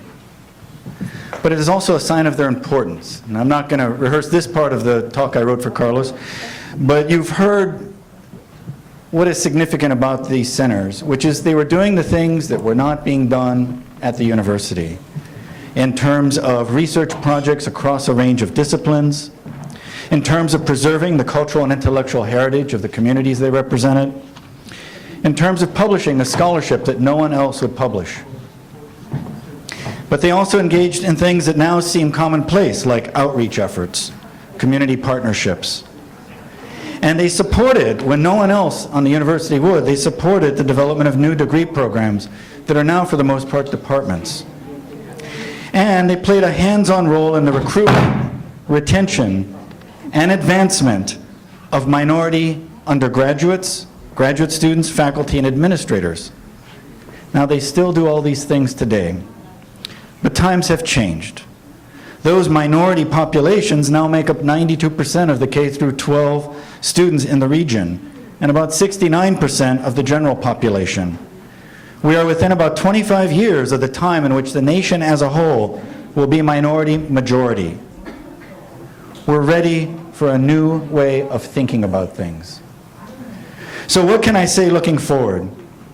Today, the centers continue the mission set by the founders, or confounders, by you. That mission is comprehensive, it's visionary, and it is still, as you used to say back in the day, relevant. Now, these are different times, and the centers have adapted accordingly. Our research has expanded into new areas, using new approaches, and grappling with new demographic, socioeconomic, and legal conditions. So let me end by saying what your presence here tonight means to me and to the other directors. We are the direct beneficiaries of your hard-won accomplishments coming out of the civil rights era. In so many ways, we would not be standing here today without your commitments and contributions. But we've also had you to turn to when we need advice, political support, and, as you know, a donation, or 2 or 3 or 4. That's why I hired Carlos, not for the donation, God knows, but certainly I needed his advice when I became director.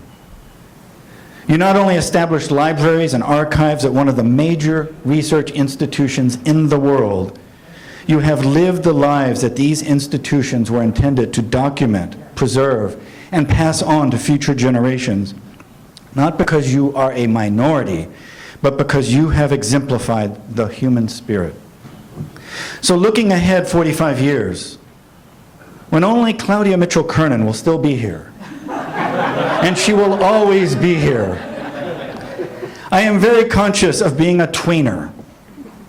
Most of the directors here, certainly David, Darnell, and myself, are late baby boomers. So technically, we are part of your cohort. But we experienced the civil rights era from a stroller. Now, our job, which we've taken up, Darnell and I have been director for 13, 14 years. We're roughly about the same age. David's the young guy, he's 2 or 3 years younger than us. Angela was the first Gen X to be a director. Wow. We're making a transition here. So when we got our jobs, it was to hold on to your gains, and it's been a challenge. But we also had to meet new challenges and opportunities, and to connect your vision and our mission to the students today, the millennials. You know, those younger people walking around the campus now with their thumbs dancing all over an iPhone, moving between Tumblr, Instagram, Twitter, Facebook, Messenger, anything but answering the damn telephone when their uncle calls. So, you see, we boomers, we do have something in common. But seriously, we are so fortunate to have followed in your footsteps. We are committed to fulfilling the mission of these centers. We join you in looking ahead to even greater things. And above all, we thank you for speaking truth to power and creating something that never existed before and is needed now more than ever. Thank you. Yeah.